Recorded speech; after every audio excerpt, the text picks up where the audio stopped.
Fatwa Perleh mengatakan rujuk dengan perbuatan dikira rujuk. Jadi tak ambil pandangan Syafi'i.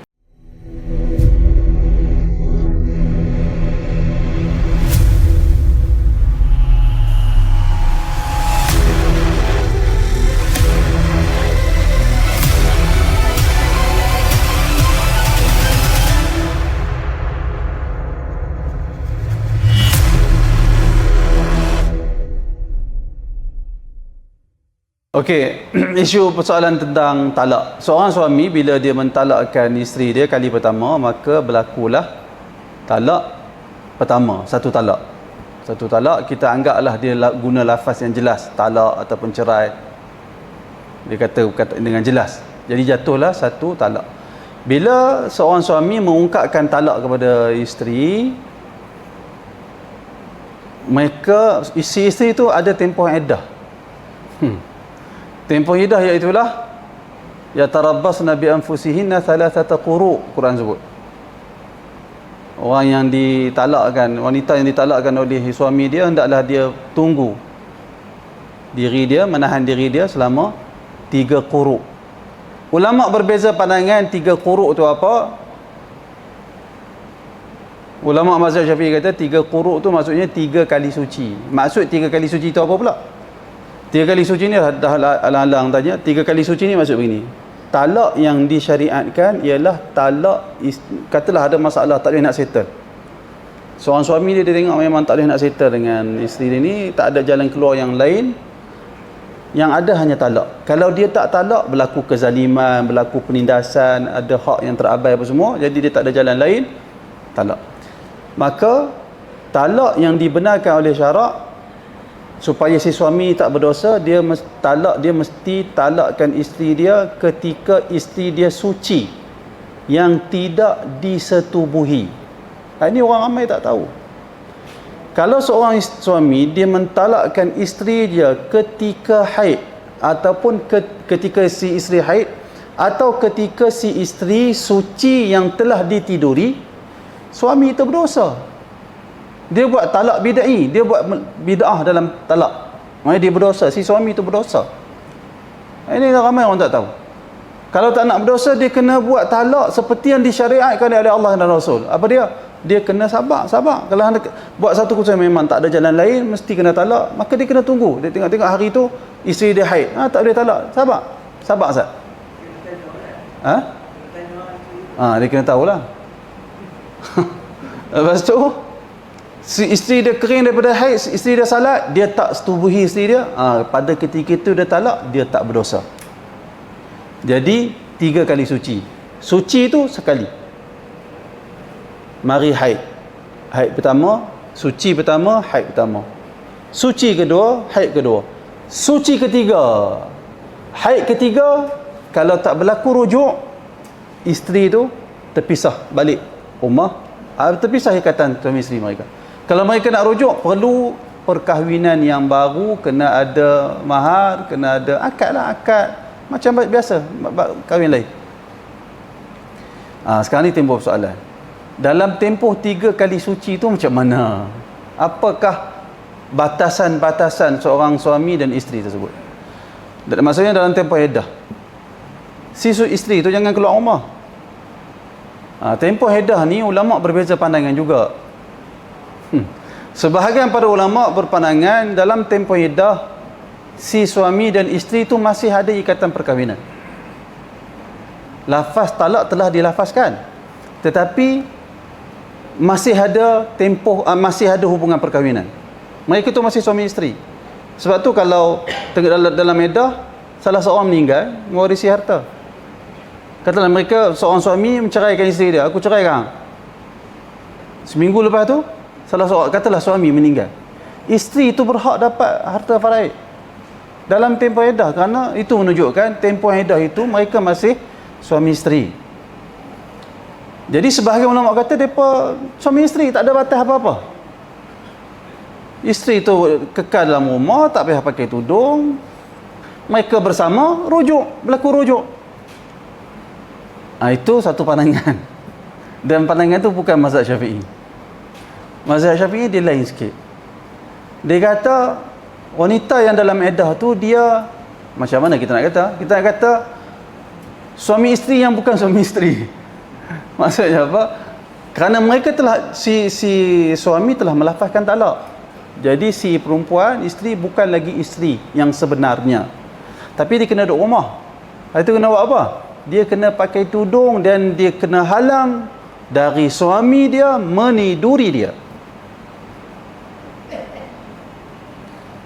Kalau nak tiduri dia juga mesti kena lafaz rujuk. Aku rujuk baliklah. Boleh. Kalau tak rujuk, tak lafaz rujuk, dia terus bersama tidur dengan isteri dia pula tak halang, di sisi ulama mazhab Syafi'i zina. Di sisi ulama mazhab Syafi'i zina. Hukumnya lah si suami itu berdosa kerana sengaja buat itu, kerana di sisi mazhab Syafi'i mesti rujuk tu mesti dengan lafaz. Akan tetapi wallahu taala alam, bila kita tengok benda ni ada khilaf, menunjukkan Al-Quran dan hadis tak sebut secara jelas. Allah dan Rasul membiarkan ulama untuk berijtihad, membuat kesimpulan hukum, kerana sudah tentu ada hikmah dia. Budaya masyarakat yang berbeza, kalau Quran dan sunnah tetapkan secara putus, akan mendatangkan kesusahan kepada umat yang lain. Masyarakat akan berbeza, budaya tak sama, macam-macam lah. Jadi kerana itu antara hikmah Allah dan Rasul tidak menjelaskan setiap perkara secara detail, supaya ulama menghuraikan sesuai dengan zaman mereka menurut bimbingan Al-Quran dan Sunnah. Fatwa perleh mengatakan rujuk dengan perbuatan dikira rujuk. Jadi tak ambil pandangan Syafi'i. Tak ambil pandangan Syafi'i. Tambah terutamanya zaman sekarang tuan-tuan, masing-masing ada ego dia. Bercakap tak mau. Tambah apatah lagi nak apa, tak, seorang suami nak kata aku rujuk balik. Tapi rujuk ni kena tahu, rujuk ni kuasa suami. Katalah suami kata aku rujuk balik kita rujuk balik. Isteri kata I tak mau, sebagai contoh lah kan. Kan sekarang I you sekarang. Dia tak you dekat isteri dia sebut tak tahulah, orang sekarang I tak mau. Tak ada, isteri tak ada hak. Kalau suami kata rujuk, walaupun isteri tak setuju, rujuk berlaku. Rujuk tetap berlaku. Kalau suami isteri tak mau juga, dia pergi mahkamah. Dia minta lah peruntukan yang lain, khuluk dan seumpamanya, ataupun fasah, macam lah. Jadi fatwa perleh mengatakan rujuk dengan perbuatan dikira sebagai rujuk. Jadi tak ambil pandangan ulama mazhab Syafi'i. Saya ingat Hanbali, tak silap saya, pandangan yang mengatakan rujuk dengan perbuatan tu dikira rujuk. Jadi kalau seorang suami dia senyap je, dia berlaku perceraian, dia tidur bersama dengan suami dia, dengan isteri dia, bahkan dia sentuh menunjukkan dia nak rujuk, berlaku rujuk. Pandangan fatwa perleh, kerana fatwa perleh menyatakan rujuk dengan perbuatan dia jadi rujuk. Boleh? Ada soalan yang tanda tanya lagi? Boleh lah? Ya? Rujuk tak perlu saksi. Rujuk tak perlu saksi, tak wajib lah. Maksud saya tak wajib saksi. Tapi dia begini, itu dari sudut hukum asal. Tapi zaman sekarang, pentadbiran agama memestikan cerai dan rujuk mesti daftar. Sebab pentadbiran agama dia tak nak jadi masalah nanti hampa waktu hampa berkelahi, hampa bercerai berai. Lepas tu waktu hampa baik, hampa nak rujuk, hampa tak abak kat kami, nanti berkelahi pula antara suami dengan isteri. Si isteri kata you dah cerai 2 kali dah, contohlah, ataupun dia kata 3 kali dah you ceraikan. Suami kata tak, aku baru bercerai 2 kali. Ada sekali lagi boleh rujuk. Lepas tu pergi Jabatan Agama nak tahu apa? Hampa berkelahi dua orang. Pandai-pandai hampa berkelahi, hampa rujuk masing-masing orang. Lepas tu hampa nak madu kat ustaz kat Jabatan Agama. Mana nak tahu, kami bukan ada duduk sekali rumah dengan hampa. Jadi untuk selesaikan masalah ini, pentadbiran agama mewajibkan cerai mesti didaftarkan, rujuk mesti didaftarkan. Kalau cerai di rumah bukan di mahkamah, satu kesalahan. Tuan-tuan boleh kena denda, tak silap saya, maksimum 2,000. Melafazkan cerai di luar mahkamah. Satu kesalahan. Sebab tak nak hadapi. Berdasarkan pengalaman pentadbiran, memang ada orang berbalah dah cerai belum, dah cerai 3, baru cerai 2, berbalah begitu. Jadi untuk hilangkan masalah tu, untuk elak masalah tu berlaku, pentadbiran mewajibkan daftar. Wallahu a'lam. Maksudnya begitu. Kalau apa masa tu dia temperature tinggi tak tenang dan keluar kataan. Jatuh hampir report lah. Pergi habak kata nak daftar cerai.